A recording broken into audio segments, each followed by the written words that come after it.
ఒక్కొక్క అధికారి ఒక్కొక్కటి అలవాటు చేస్తున్నారు. ఇదివరకేంటి బీఆర్ఎస్సు ట్రాప్ తనేసేది. ఇప్పుడు తనే సజ్జనార్ ట్రాప్‌లో పడిందా? వాస్తవంగా క్రైము, మర్డరు, దొంగతనం, రేపు ఇట్లాంటి కేసులు ఏ నోటీస్ అక్కర్లా. వచ్చేసి మనల్ని పట్టుకెళ్ళి విచారించొచ్చు మన మీద ఆరోపణొస్తే. ఇది రూల్. అలా కాకుండా ఇప్పుడు ఈ ఫోన్ ట్యాపింగు ఇట్లాంటి వాటిట్లల్లో ఖచ్చితంగా నోటీస్ ఇవ్వాలి. నోటీస్ ఇచ్చి విచారించాలి. ఇప్పుడు మొన్న సజ్జనార్ గారు ఏదో గొప్పగా చెప్పుకొచ్చారు. జర్నలిస్ట్ మేము పట్టుకెళ్తాం. మేము పిలిస్తే వచ్చేయాల్సిందే అని చెప్పేసి. అదేమి భారత రాజ్యాంగం ఆయనకేం ప్రత్యేక హక్కులేమి ఇవ్వలేదు. ఆయన మీద చాలా గౌరవం ఉంది. ఎందుకంటే ఎన్‌కౌంటర్ చేసినటువంటి సందర్భం ఆయన తన కెరీర్‌ని తెగించి చేసుకొచ్చినట్టు. కానీ రాజకీయ ట్రాప్‌లో ఆయన పడకూడదు.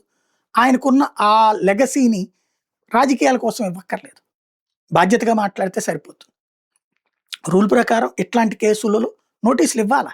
ఇచ్చి విచారించాలి. తప్పే లేదు. అలా కాకుండా మన జర్నలిస్టులు చేసినట్టే ఇప్పుడు వీళ్ళని నోటీసులు ఇవ్వకుండా విచారించడం.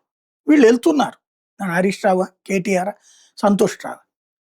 అంటే ఒకటి అలవాటు చేసేస్తున్నారు. ఇకపైన మేము పిలిస్తే నువ్వు వచ్చేయాలి.